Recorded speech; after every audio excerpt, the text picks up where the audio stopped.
Hola, ¿qué tal? Bienvenidos y bienvenidas, buenas tardes al Festival Contarnos MX, un festival de periodismo y nuevas narrativas. En esta ocasión es un festival que se hace de forma virtual, pero en su versión presencial hacemos este encuentro desde el norte de México, desde Hermosillo, la capital de Sonora, y yo soy Patti Godoy, directora de Contarnos MX. Antes de comenzar, quiero dar las gracias a quienes con su apoyo hacen posible este encuentro, al Ayuntamiento de Hermosillo, a la Fundación Friedrich Ebert, a la Fundación Gabo, a Proyecto Puente y a la organización Hermosillo como por confiar en nosotras. Y gracias sobre todo a quienes desde el otro lado de la pantalla hacen que este Festival de Periodismo y Nuevas Narrativas valga la pena. Un aviso, antes de comenzar, esta sesión ha tenido que ser grabada por diferencia horaria con España, pero es una sesión que para mí es muy especial, ya que los protagonistas son dos personas a las que admiro muchísimo y a las que les tengo también muchísimo cariño. Jorge Carrión desde Barcelona y Omar Rincón desde Bogotá. Bienvenidos y gracias, muchas gracias por formar parte de este Contarnos MX. Gracias a ti, Pati. Y bueno, saludos.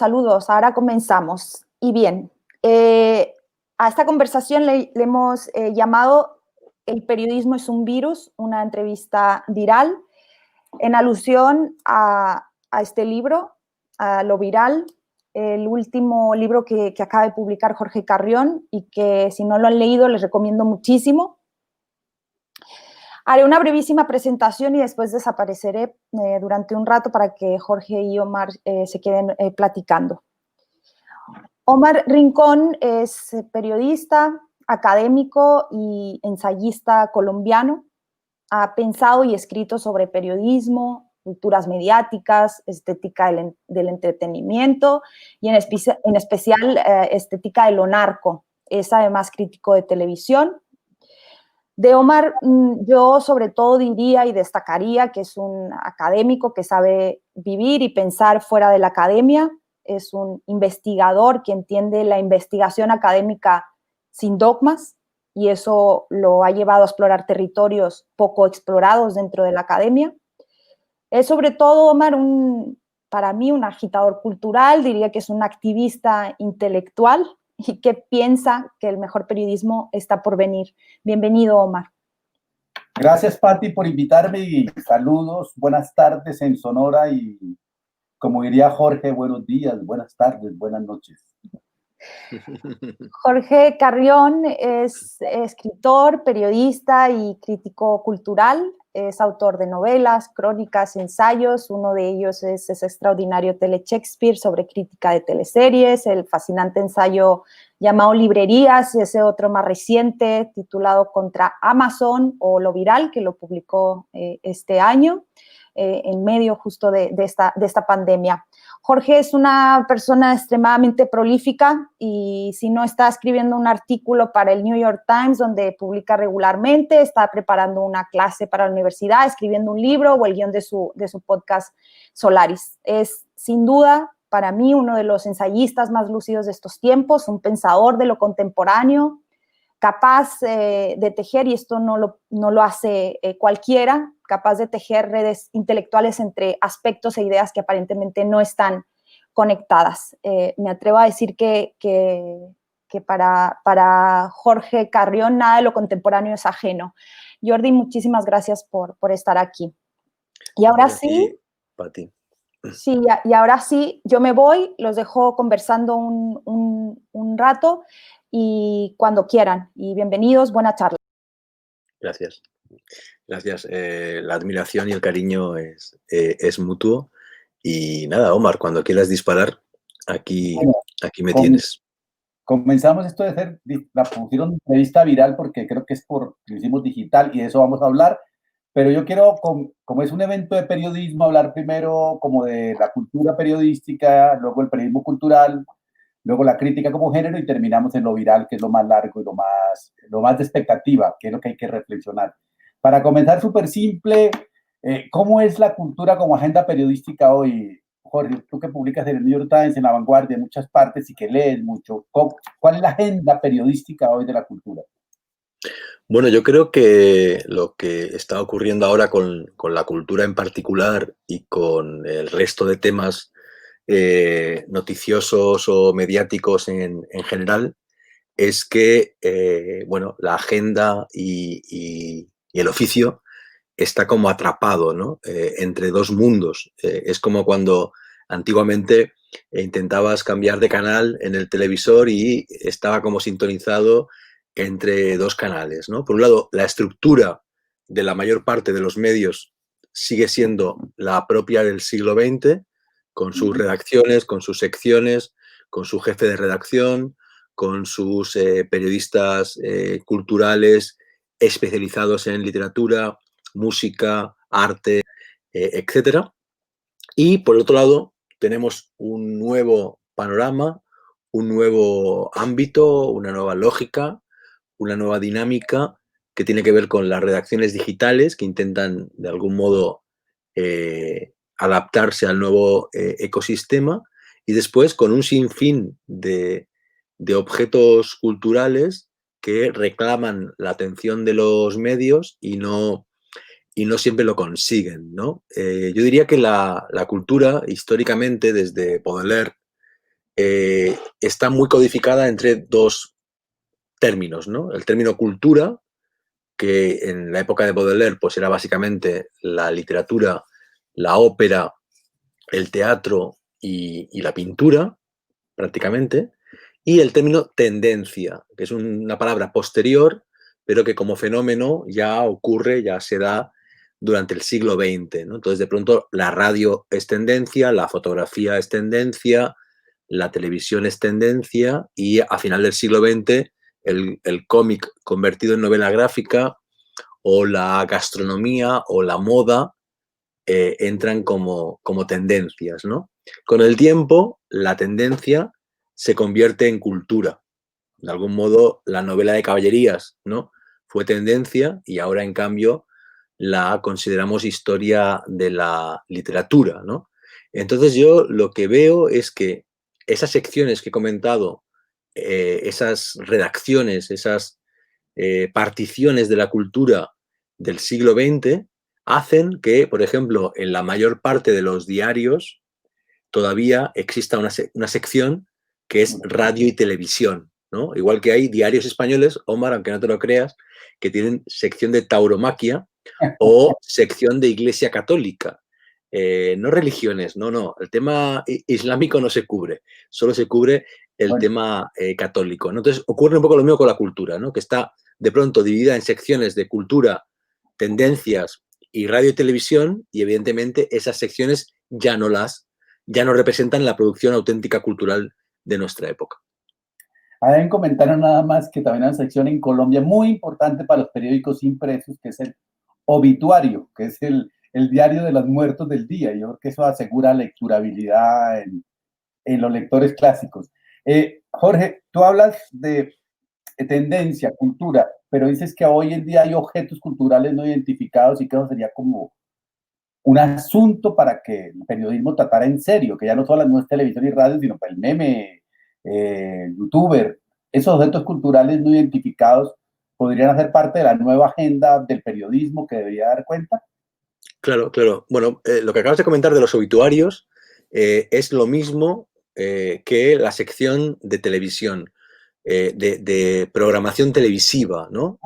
Cada vez que un diario español intenta eliminar las dos páginas con todos los programas del día siguiente en la Antena 3, Telecinco, Televisión Española, los lectores clásicos, como tú los llamas, los viejitos, se quejan, ¿no? Y claro, son los suscriptores, son los que sostienen en gran parte que el objeto exista, ¿no? Entonces hay que pensarlos y respetarlos. Vivimos en la época de la convivencia y hay que pensar que esa metáfora del canal mal sintonizado es una realidad con millones de personas que todavía leen en papel, que leemos en papel, gente que ve la tele. Yo no veo la tele, pero leo en papel, ¿no? Entonces cada uno tiene como sus opciones y sus formas de consumo y de información. En efecto, hace ya años que pienso en estos términos, ¿no? Y el año pasado, justo hace un año, escribí, por un lado, un artículo para La Vanguardia, para el Culturas de La Vanguardia, de balance de la década que acaba, y ahí destacaba que algo que ha ocurrido con mucha fuerza en los últimos 10 años es que han emergido los objetos culturales vagamente identificados, que en paralelo destaqué 10 en el New York Times, ¿no? Bueno, ¿qué son los objetos culturales vagamente identificados? Que es un concepto que después he trabajado y he desarrollado en mi libro Lo Viral. Bueno, pues son esas criaturas, sobre todo digitales, que desde 2005, cuando nace Facebook y YouTube, hasta ahora, se han convertido en auténticas narrativas con su propia lógica de producción, de difusión y de narración, ¿no? Es decir, hilos de Twitter, vídeos de YouTube, stories de Instagram, documentales y historias interactivas, videojuegos en línea, podcasts, todo este tipo de producción cultural que ahora mismo no es reseñada ni en cultura, ni en radio y televisión, pantallas, y que yo creo que están canalizando algunas de las propuestas más radicales, más interesantes, más extrañas de la cultura actual. Lentamente esto va entrando en la agenda del periodismo y yo diría que en la tercera década del siglo XXI que comienza se va a normalizar la crítica y la crónica sobre este tipo de manifestaciones culturales que yo he llamado, un poco irónicamente, de modo lúdico, objetos culturales vagamente identificados. El hecho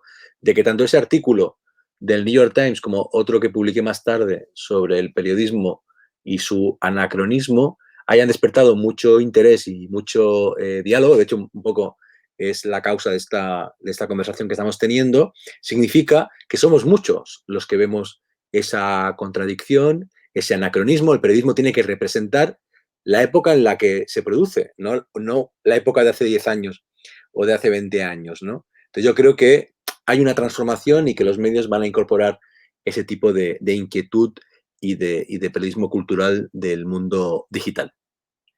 Sí, eso sí ha entrado a los medios, sobre todo a los medios impresos y televisivos, pero bajo una sección que se llama tecnología. Es como un youtuber es tecnología, un instagramer es tecnología, y no entra como cultura. Es como si aparte estuviera eso que no es la cultura.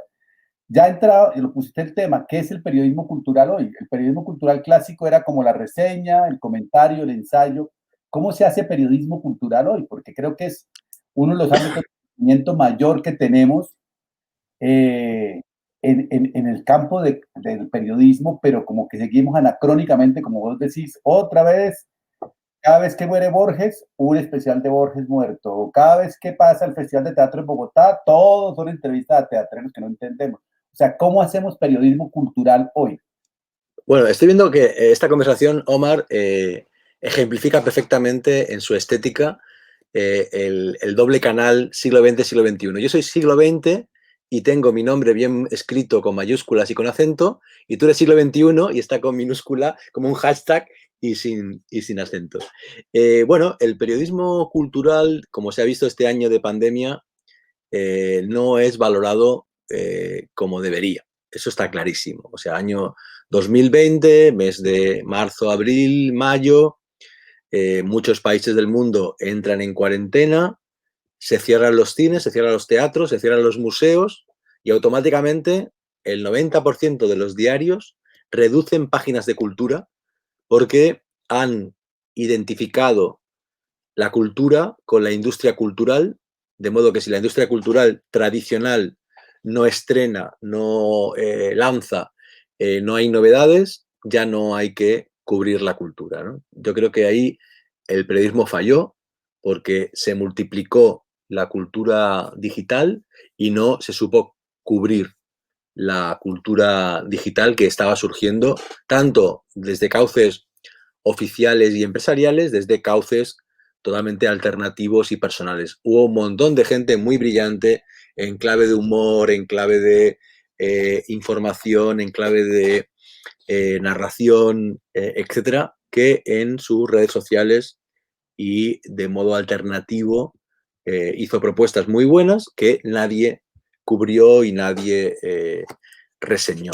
Yo diría que lo que hay que defender a ultranza desde las facultades de periodismo, desde los medios, desde la posición de los autónomos como yo, ¿no? De los freelance, es que este año 2020 hubiera sido todavía peor sin la cultura. Hay una emergencia sanitaria y funeraria global y si la emergencia psiquiátrica no es más terrible, es gracias a la cultura, gracias a lo que estamos leyendo, a lo que estamos viendo, a lo que estamos riendo, a lo que estamos llorando, gracias a la cultura y no solo a la tecnología. Y eso significa que los diarios tienen que justamente representar, igual que los canales de televisión, igual que las páginas web, toda la producción cultural para apoyarla, para difundirla y para asegurar que el periodismo tiene la inyección económica que le puede permitir actualizarse y realmente ser un testigo crítico, pero generoso de la producción cultural de nuestra época. En lo clásico, a vos te gustan mucho los libros, o sea, es el tipo que yo conozco que más le gustan los libros, habla de libros, de librerías. ¿Cómo establece la relación entre un libro como objeto cultural que hay que criticar y analizar y, por ejemplo, un Instagramer, un YouTuber, un TikTokero? ¿Cómo entra esa relación? Porque lo que dicen la gente clásica es que cómo vamos a comparar otros objetos culturales. Claro, ten en cuenta que ahí das como en el corazón de mis contradicciones, ¿no? Porque yo sé que mi discurso crítico, que es honesto, que es sincero, de algún modo va en contra de mi pasión y de mi oficio, ¿no? Porque evidentemente yo me considero básicamente escritor y espero toda mi vida poder publicar libros en papel. Pero bueno, soy amigo de los libros, pero soy más amigo de la verdad. Y la verdad es que la producción cultural digital de nuestra época es importantísima y merece mucho la pena atender a ella. Yo creo que justamente la literatura me ha dado la medida de las cosas, ¿no?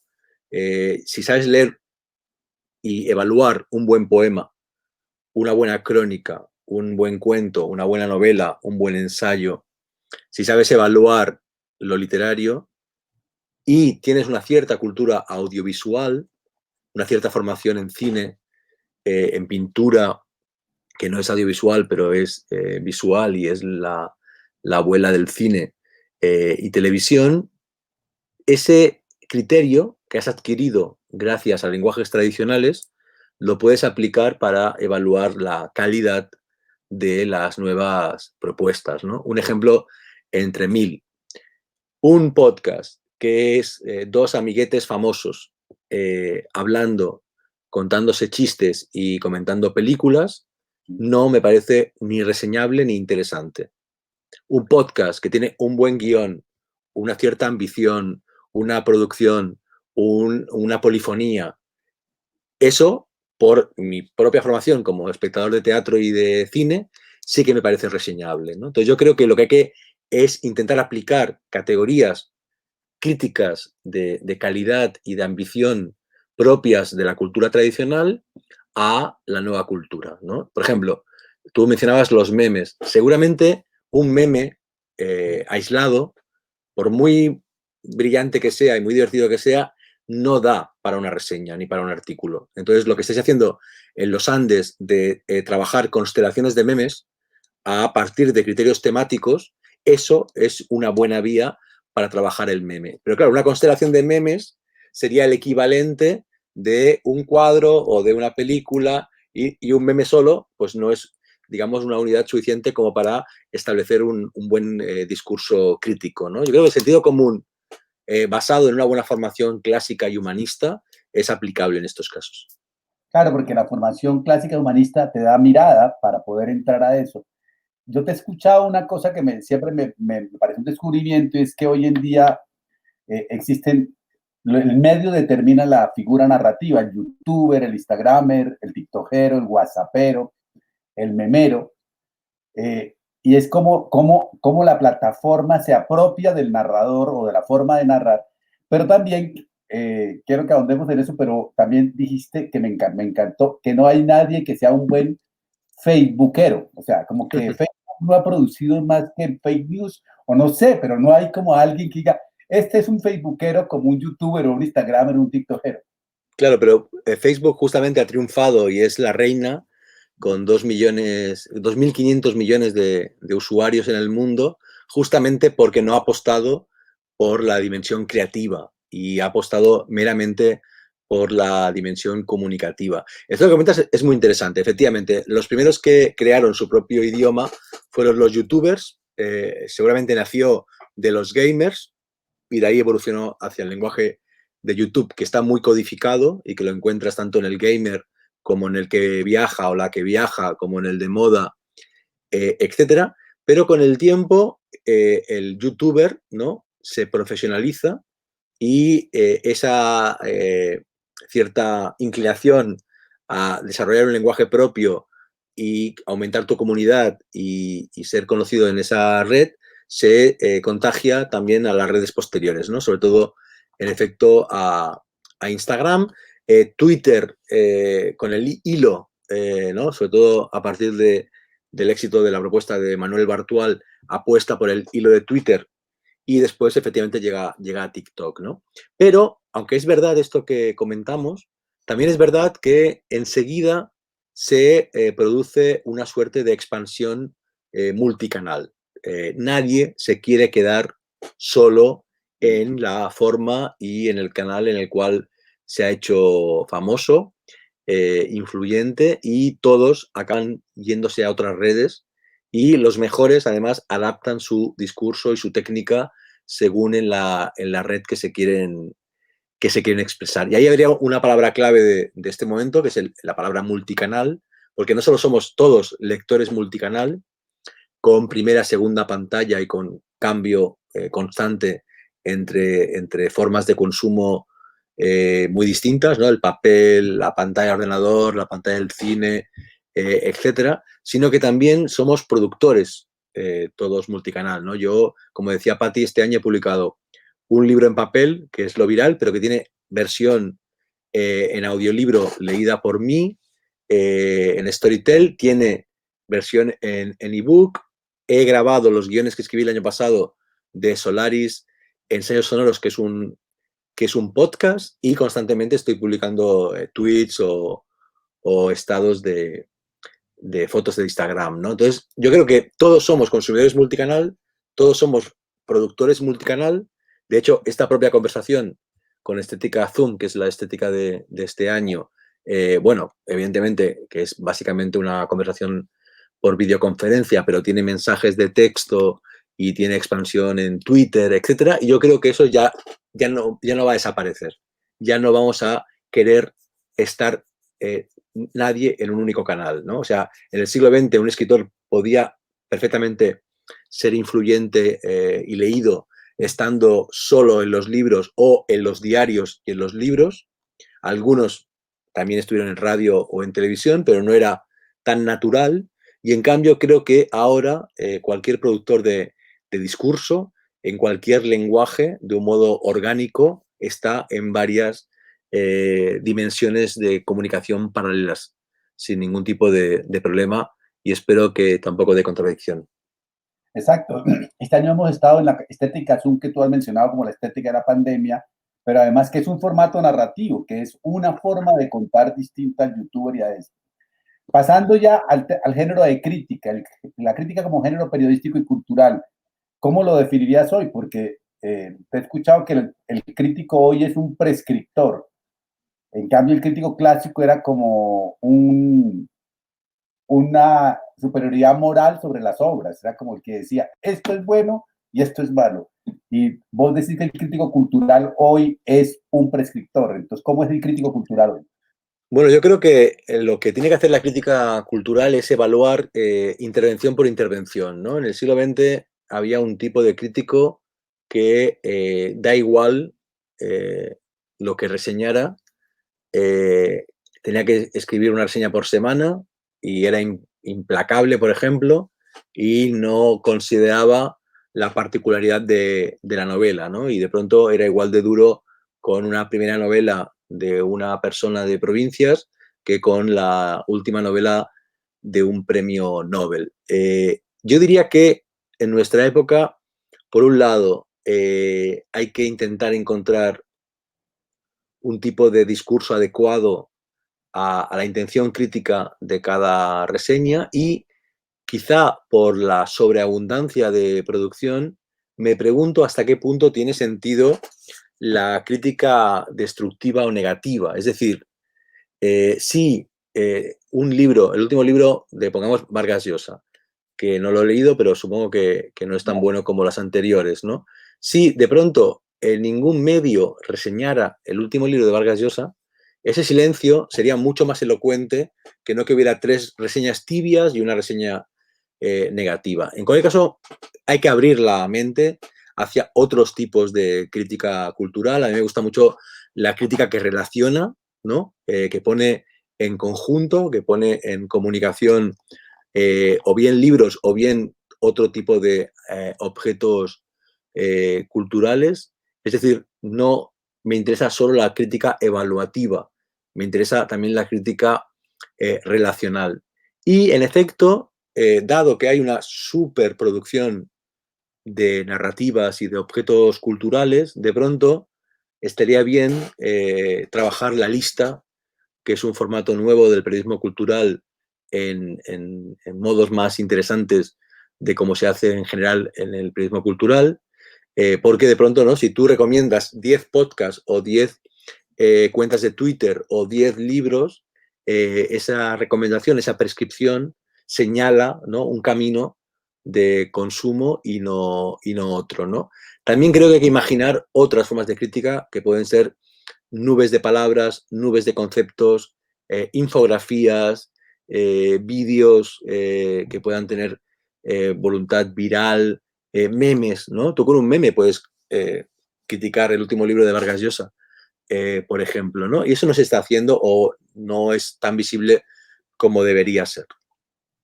Y en eso de la crítica, pues hay como nuevos criterios. También te he escuchado que, por ejemplo, eso que llaman relacionar, articular, las críticas tuyas tienen dos características. Una que usa datos.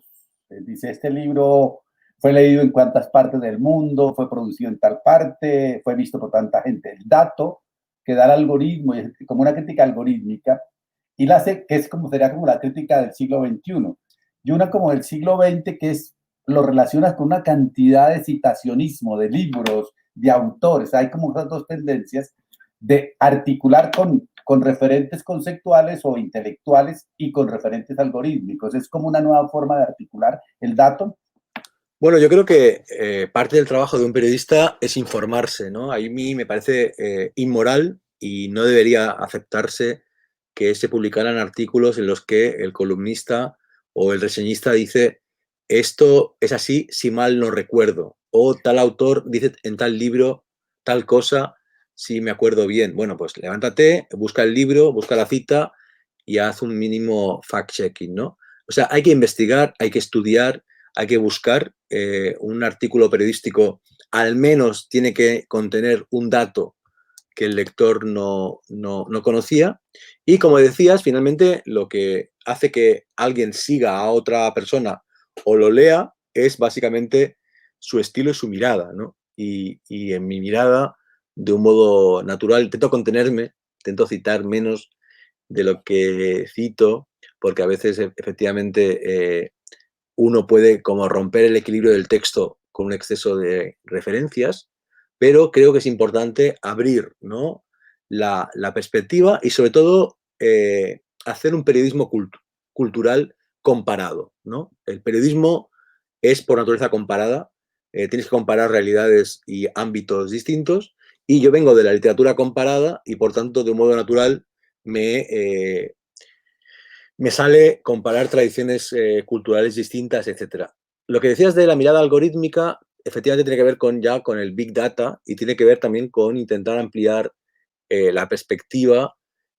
Yo, para el New York Times, siempre escribo con perspectiva iberoamericana y aspiro a tener, en la medida de lo posible, una perspectiva global. Leo todo lo que puedo sobre China, todo lo que puedo sobre Estados Unidos, intento no olvidarme cuando hago listas y panoramas globales de África, he estado varias veces en Australia, intento no olvidarme de Australia, es decir, abrir el foco, ¿no? Y eso creo que ocurrió un poco este año, al principio de la pandemia, cuando Babelia y otros suplementos culturales publicaron artículos de autores chinos, de filósofos de otros puntos del mundo, y después se cerró otra vez, ¿no? Porque el periodismo cultural tiende a ser nacional.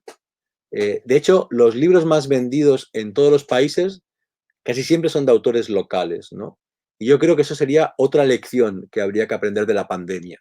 El virus, como digo en lo viral, nos ha recordado que la globalización tiene una dimensión oscura, ecocida, pero a la vez nos ha recordado que todo viaja con mucha facilidad de nuestra época. Entonces, intentemos, como periodistas, estar al corriente, estar informados de lo que ocurre en el mundo y no solo en nuestra pequeña ciudad y limitados por nuestros gustos personales. Una última cosa de la crítica y entramos a lo viral. ¿Es consciente que cuando haces crítica tratas de hacer frases que sean tuiteras, o sea, que te puedan poner en un tweet, o sea, que No. sean como frases impactantes, aforismos, escritura rápida, o sea, como que está diciendo, necesito mandar 5 tweets. Entonces, No. Tú piensas en esos términos, pero yo pienso en términos súper clásicos.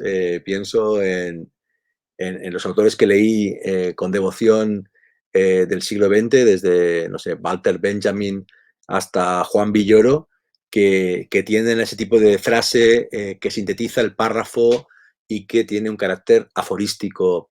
Twitter llegó muy tarde en mi vida, cuando yo ya estaba muy formado y yo ya tenía un estilo de escritura. Nunca pienso realmente en mis frases breves, que sí que tienen a veces naturaleza de sentencia o de aforismo en términos de redes sociales, ni mucho menos. Es más, a menudo creo que Twitter, el buen tweet, el tweet que puede ser viral, casi siempre es más bien paradójico, contiene ironía, y en cambio mis frases a menudo son más bien graves y asertivas, ¿no? Más que contradictorias o irónicas.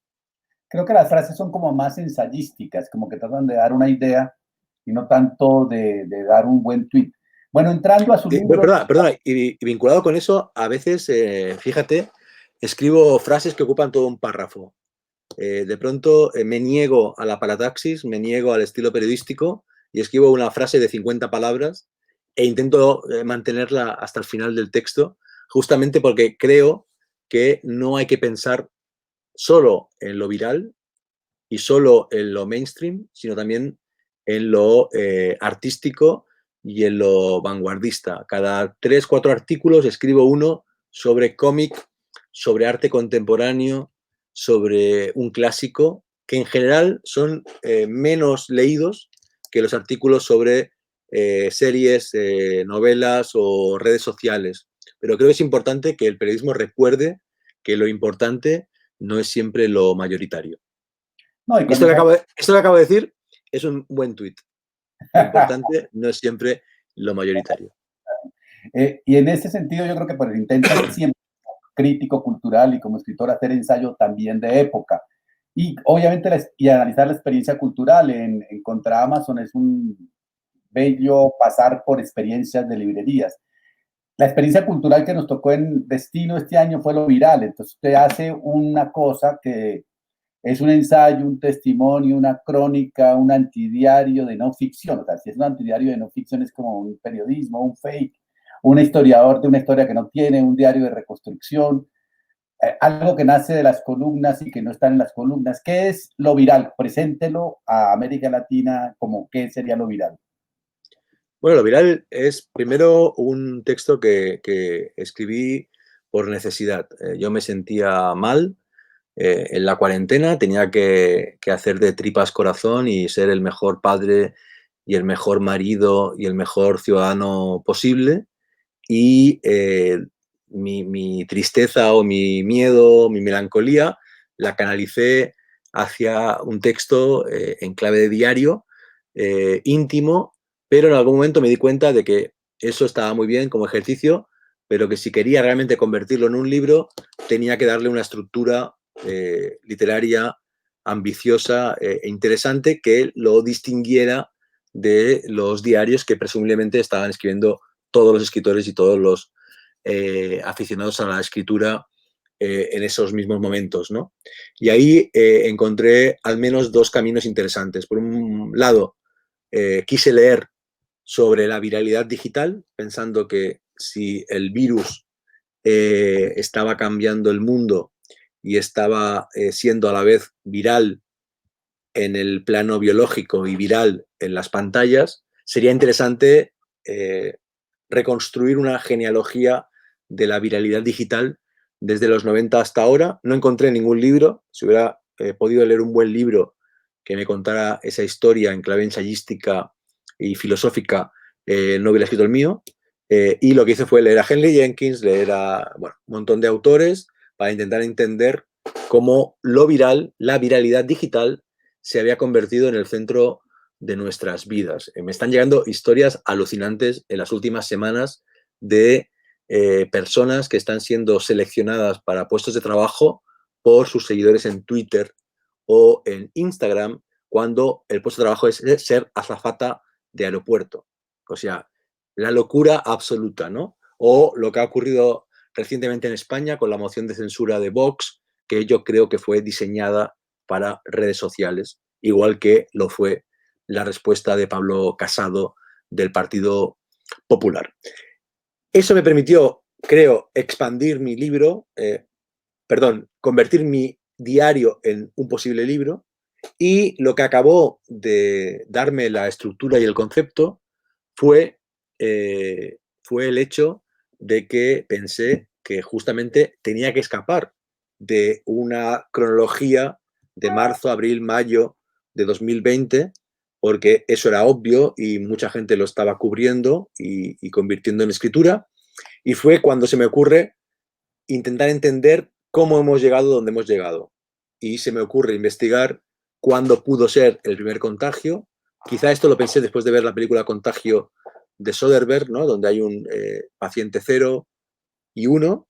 Y eso fue a la vez maravilloso porque me permite escribir el libro, y terrible porque entonces el libro empieza creo que 17 de noviembre, estoy en marzo, tengo que escribir 4 meses y medio, que son 100 y pico días, ¿no? Y ahí es cuando, bueno, pues el estímulo de buscar, de pensar, de leer, releer, hasta trenzar varias líneas que van encajando en un libro que creo que se lee como una novela de no ficción.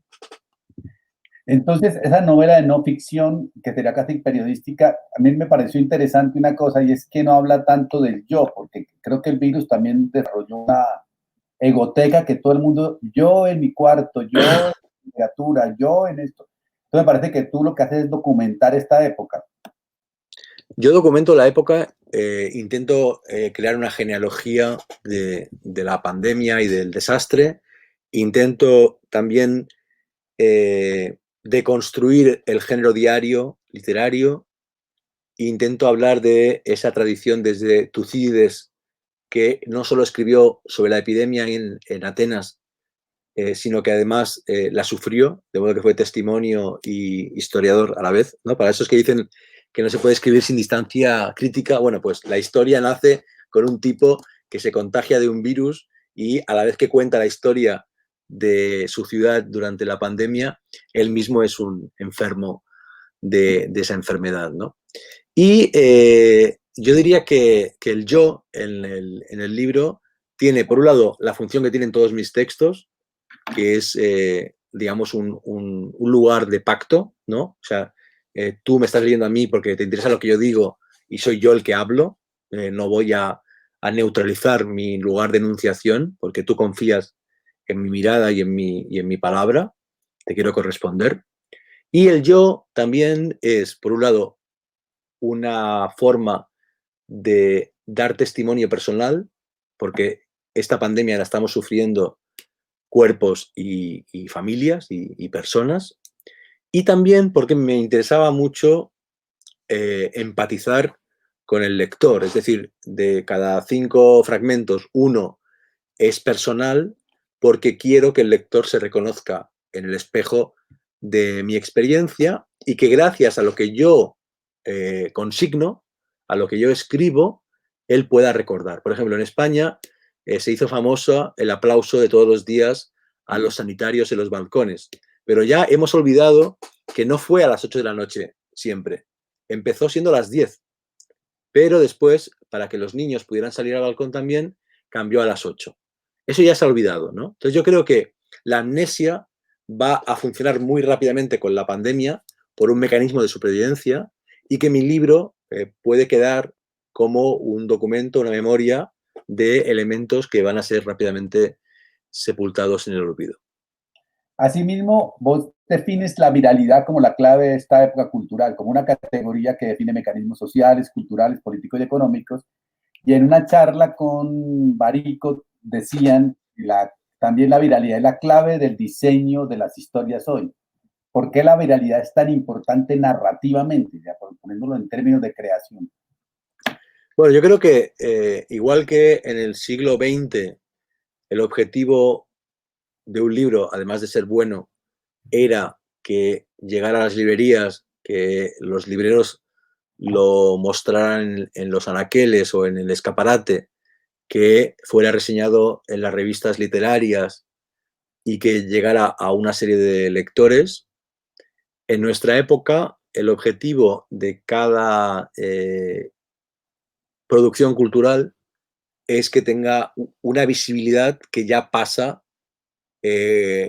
irremediablemente por las redes sociales y por Internet, ¿no? Entonces, de algún modo, ya en el siglo XX, una obra de teatro, una película o un libro querían una visibilidad determinada y ahora también lo quieren, pero pasa por otra suerte de mecanismos que tienen que ver con algoritmos, tiene que ver con influencers, tiene que ver con redes sociales, ¿no? Lo que dice Barico en The Game es que el storytelling sería el modo de intentar conseguir esa visibilidad. Yo creo que hay que pactar con el demonio, ¿no? O sea, esto ha llegado para quedarse y tenemos que ser agentes secretos, infiltrados en el mundo digital, en la parte más sucia y oscura del mundo digital, y tenemos que tener, bueno, pues una cierta idea de cómo gestionar nuestra imagen en redes sociales.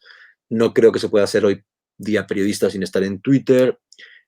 Bueno, hay que conocer el algoritmo, conocer la plataforma, conocer la aplicación, conocer la red social e intentar que lo que tú escribes o produces, que finalmente es algo en lo que confías y en lo que crees, tenga un cierto recorrido y una cierta repercusión, y es casi imposible que la tenga si no es a través de cauces digitales. Ya para terminar, ¿cómo se junta todo esto, la viralidad y lo del viral y todo eso con el viaje? Porque Jorge Carrión era conocido por viajar rarísimamente por librerías, por experiencias culturales, y era como se definía como una literatura de viaje, en cierta forma, por las series de televisión y por todo. Este viaje te llevó al virus y a lo viral. Entonces, lo viral y el viaje, ¿cómo se relacionan? Bueno, la verdad es que he tenido suerte porque he conseguido siempre escribir sobre mis pasiones, ¿no? No he tenido que escribir nunca sobre nada que no me interese. No he tenido que ser periodista deportivo, ni periodista de moda, ni de política, ni nada de esto, ¿no? Y bueno, con las librerías, pues lo que he conseguido en parte ha sido poder escribir sobre ellas porque se han vuelto virales, ¿no? Yo y muchos otros en muchas plataformas hemos pensado que eran interesantes y que merecía la pena que se hablara de ellas, y ahora se han vuelto parte de la agenda mediática, algo que hace 15 años no eran. Yo diría que el viaje forma parte de mi poética, pero también de mi método. Yo cuando viajo me activo de un modo brutal, ¿no? O sea, yo puedo salir de casa hacia el aeropuerto y ya en el autobús estoy leyendo, estoy tomando notas, estoy pensando de un modo distinto y llego a la ciudad, visito las librerías, me compro libros y ya estoy como con una dinámica mental muy productiva, muy interesante, muy rica, de conexión y de expansión, ¿no? ¿Qué voy a hacer a partir de ahora? Pues no lo sé. Ya veremos si vamos a poder viajar, si vamos a poder volver a los aeropuertos o no. Te digo que ayer volví de Pamplona y en el tren leí y escribí como en los viejos tiempos, de modo que hay esperanza de que podré volver a ese método, ¿no? Que también utilizo en mi ciudad, pero que cuando viajo me es particularmente rico e interesante. Muchas gracias, Jorge Carrión, por contarnos cómo se llama este festival de Sonora y que es un orgullo conversar con vos porque, pues, por un lado te leo y te admiro y por otro lado invitar a todos los que nos están viendo a que lo lean en el New York Times, en La Vanguardia y ahí sí, como dicen ahora, y que lo sigan por Twitter. Gracias, Jorge. No, que lean mis libros, Omar, que lean mis libros. Que lean mis libros. Aunque sean piratas. Sí.